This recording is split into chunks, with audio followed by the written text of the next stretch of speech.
Masih di Breaking News Kompas TV bersama saya Friska Clarissa. Kita sudah menyaksikan sidang perdana Verdi Sambo dan Putri Chandrawati. Untuk Verdi Sambo dan Putri Chandrawati sama-sama didakwakan pasal pembunuhan berencana 340 KUHP, subsidiar pasal pembunuhan 338 KUHP, junto pasal 55 ayat 1 KUHP tentang penyertaan pidana. Dalam hal ini, Verdi Sambo mengajukan eksepsi atau nota keberatan yang sudah disampaikan di muka sidang pada siang hingga sore tadi. Untuk sidang eksepsi menyatakan keberatan atas dakwaan jaksa penuntut umum. Begitu pula dengan Putri Chandrawati yang saat ini sidangnya masih dijeda dulu, tapi juga akan membacakan dari pihak kuasa hukum Putri Chandrawati nota keberatan atau eksepsi atas dakwaan jaksa penuntut umum yang mendakwakan pasal pembunuhan berencana dalam kasus pembunuhan Yosua Huta Barat. Dan tadi kami juga berbincang dengan kuasa hukum keluarga Yosua, Martin Simanjuntak, yang menyatakan bahwa kalau dari segi dakwaan jaksa penuntut umum dianggap sudah objektif, mewakili konstruksi hukum dari kasus tewasnya Yosua Huta Barat. Kita akan bahas lebih lanjut lagi dengan Martin Simanjuntak. Bung Martin, tadi kalau eksepsi ini kan yang kita bahas karena dari pihak kuasa hukum Sambo menyatakan bahwa peristiwa di Magelang itu bagaikan potongan puzzle yang hilang begitu. Jadi dimention lagi, disampaikan lagi di eksepsi dan mengatakan bahwa ini satu kesatuan dari terjadinya tindak pidana.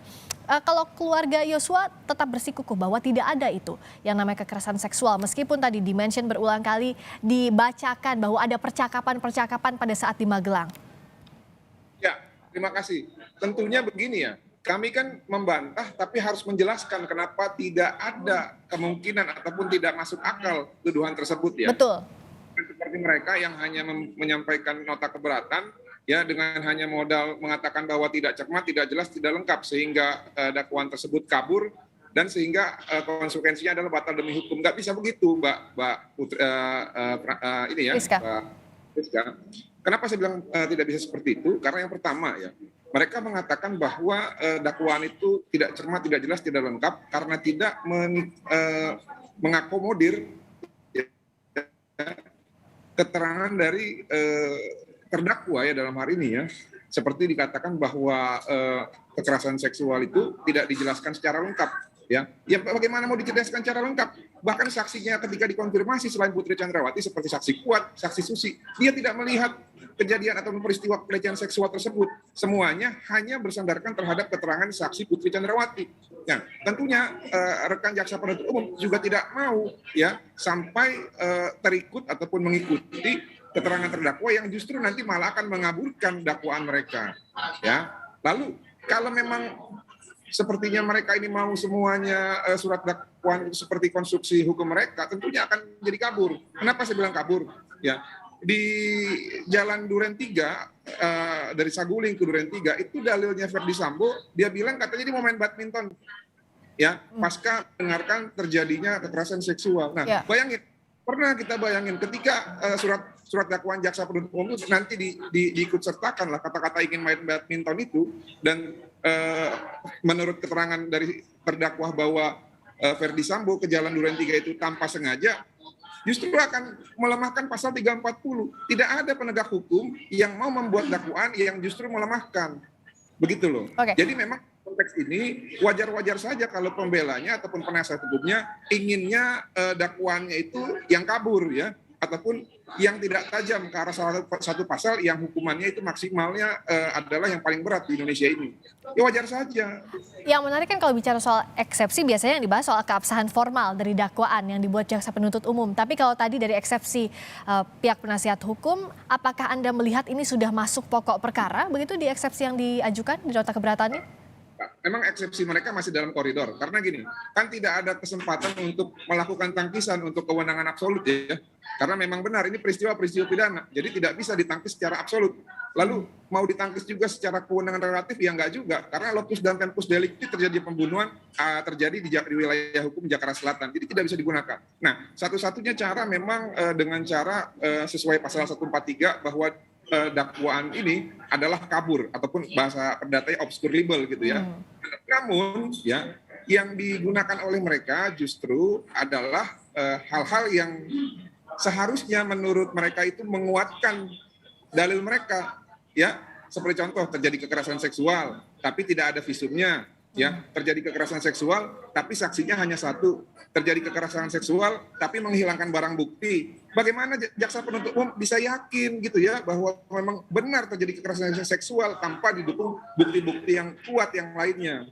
Belum lagi kalau saya bilang terjadi upaya suap menyuap. Ya, belum lagi kalau misalkan ternyata saksi-saksi yang ada di wilayah tersebut di Magelang tidak mengiyakan bahwa memang mereka mengetahui kekerasan seksual. Belum lagi kalau misalkan saya bahas nanti mana ada sih orang yang mau dilecehkan seksual beberapa menit kemudian memanggil pelakunya untuk mau ya berbicara selama 15 menit. Orang kalau habis diperkosa itu pasti trauma, Mbak Priska ya. Jarang orang yang justru memanggil untuk berbicara berdua.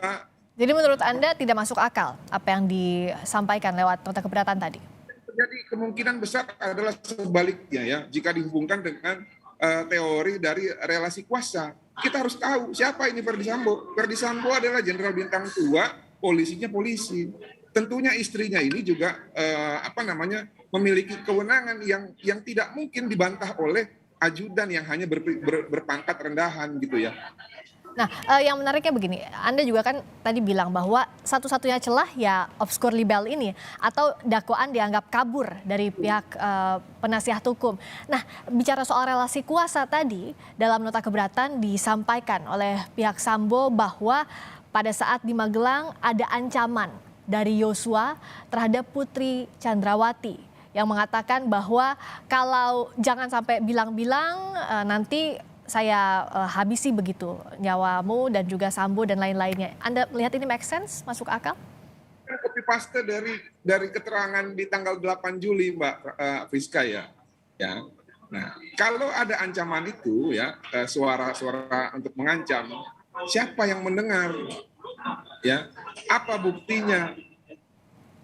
Bisa saja kalau hanya keterangan seperti itu bisa aja namanya tersangka terdakwa itu punya hak ingkar.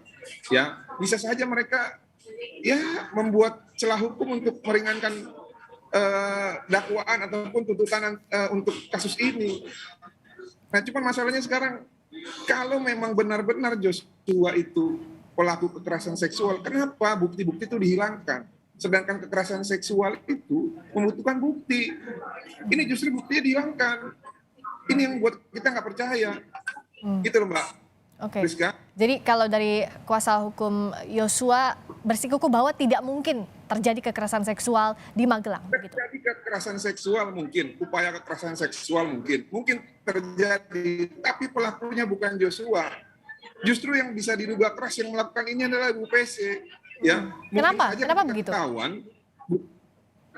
Kenapa begitu? Yang pertama ya, saya tadi sudah jelaskan bahwa Joshua ini adalah ajudan. Ya, ajudan itu hanya mengerti kata perintah. Ketika diperintahkan dia nurut. Ya, ini terbukti ya. Pada saat Joshua ini yang bertugas sebagai ADC justru menjadi tukang setrika baju anak dari Ibu Putri. Dan kejadian masuk ke kamar itu bukan hanya sekali. Pada peristiwa pada saat Joshua menyetrika bajunya anaknya Bu Putri di dalam kamar, itu juga di dalam kamar. Seperti itu, Priska. Jadi menurut saya ya, satu-satunya kemungkinan jika memang terjadi kekerasan seksual itu adalah upaya seksual harassment yang diduga keras dilakukan oleh Ibu PC sendiri kepada Joshua. Joshua memberontak, akhirnya mungkin Ibu PC jatuh. Karena mungkin dilihat jatuh, dia mungkin malu. Dia bilang Joshua yang mau berupaya untuk melakukan seksual harassment. Padahal mungkin saja yang terjadi adalah sebaliknya. Nah, sebenarnya ini semua bisa dijawab dengan clear. Jika memang terjadi kekerasan seksual itu dan segera mungkin Joshua dilaporkan di kepolisian Magelang. Ini kan enggak. Kenapa nggak dilapor? Atau nggak minimal kalau nggak dilapor ya jangan dibunuh lah gitu ya. Diadakan sidang internal keluarga dulu, ditanya dengan baik. Ini kan enggak. Ditanya, kamu tega sama ibu? Tega apa komandan? Saya tidak tahu. Tembak gitu kan. Pasti cuma begitu doang. Nah, kalau dari pihak Yosua tapi membacakah bahwa kekerasan seksual ini, narasi ini akan terus disampaikan, disuarakan di persidangan dalam proses pembuktian sampai nanti? Bung Martin? Tampaknya terputus lagi koneksi kita dengan Martin Simanjuntak. Tapi tadi dari pihak keluarga Yosua membantah apa yang disampaikan oleh pengacara Sambo di nota keberatan yang dibacakan bahwa ada kekerasan seksual di Magelang. Kalau dari pihak keluarga Yosua menganggap itu tidak masuk akal. Silakan dilanjutkan Bung Martin, tadi sempat terputus. Ya, tadi sampai mana saya jelasin ya? Saya Ya, soal kekerasan seksual itu, apakah Anda juga membaca bahwa nantinya ini akan diulang di persidangan sebagai tanda kutip senjata dari pihak Sambo atau pihak terdakwa lain termasuk Putri Chandrawati? Ya, tentu ini pasti akan diulang ya. Ini pasti akan diulang karena mereka akan mencari alasan ya. Tapi nggak masalah. Selagi mereka bisa buktikan itu hak mereka ya. Tapi jangan cuman hanya membuktikan ya dengan hanya satu keterangan saksi, itu mustahil untuk dipercaya dengan kondisi saat ini ya. Kalau mereka pun mau kaitkan dengan keterangan dari Vera Simanjuntak ya itu justru nggak masuk akal. Kenapa saya bilang nggak masuk akal? Tidak ada orang yang habis mau memperkosa itu menghubungi pacarnya. Justru karena dia merasa terancam, dia hubungilah pacarnya di tanggal 7 bahwa ada yang mengancam dia menggunakan pisau. Begitu. Jadi janganlah kita nanti menggunakan logikal falasi gitu ya, seperti apa yang dicoba untuk dilakukan oleh para penasihat hukum ini dengan mensimplifikasikan ada 3 fase yang terjadi dan memutus bahwa antara fase-fase itu tidak ada kaitannya lagi dan kita harus percaya kepada omongan mereka. Nggak bisa begitu. Nggak boleh. Jadi, karena memang sampai saat ini pun Verdi Sambo bukan hanya ingin bebas dari unsur perencanaan, tapi dia ingin bebas murni. Saya bisa buktikan itu. Kenapa saya bilang kenapa sampai ke bebas murni Anda membacanya yang dicari? Dia bilang dia tidak merencanakan. Dia bilang perintah dia itu hajar, bukan tembak. Dan dia juga mengatakan dia tidak menembak. Lalu apa yang dia lakukan? Yang dia lakukan adalah hanya perintah yang salah ditafsirkan oleh Richard Eliezer. Ada nggak ketentuan pasal 340, 338 yang mengakomodir perbuatan dia? Nggak ada. Ya kalau nggak terbukti bagaimana? Bebas. Arahnya ke sana. Kalau tadi di nota keberatan atau eksepsi dibacakan bahwa justru yang dilakukan oleh Sambo dengan menembakkan ke dinding itu untuk melindungi Eliezer dari pasal pembunuhan. Anda melihat itu satu rangkaian juga dengan apa yang Anda sampaikan tadi soal bebas murni arahnya? Kalau mau melindungi justru tidak usah diikutsertakan Richard Eliezer dalam skenario mereka. Ini kan kembali lagi, ini seperti maling teriak maling. Tadi juga penasihat hukumnya juga mengatakan bahwa ya selama ini Richard Eliezer seringkali merubah-rubah keterangan. Ya dia lupa kenapa Richard Eliezer merubah keterangan. Karena mereka paksa. Bahkan sampai Brimob ya, dulu-duluan sama agennya mereka ini ya, agen polisi ini ya, untuk dulu-duluan menjemput orang tuanya Richard Eliezer.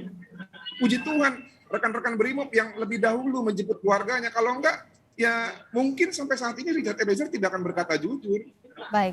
Jadi kalau terakhir, Bung Martin, Anda yakin bahwa eksepsi dari Verdi Sambo maupun Putri Chandrawati nanti akan ditolak oleh majelis hakim dan perkara akan dilanjutkan?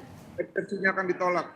Ya, karena apa yang didalilkan oleh Arman Hanis dan kawan-kawan melalui eksepsinya itu menurut saya itu hal yang lumrah saja, tapi kualitasnya ya menurut saya tidak akan bisa menangkis dari surat dakwaan rekan-rekan jaksa penuntut umum yang menurut kami sudah memenuhi kriteria baik secara formil maupun material ya, cermat, jelas dan lengkap. Kita lihat saja nanti di hari Kamis nanti ya, Mbak. Baik, secara formal dan material kita lihat pembuktiannya termasuk tanggapan atas eksepsi dan juga nanti putusan setelah majelis hakim soal eksepsi. Martin Simanjuntak, kuasa hukum keluarga Yosua. Terima kasih telah bergabung di Breaking News Kompas TV.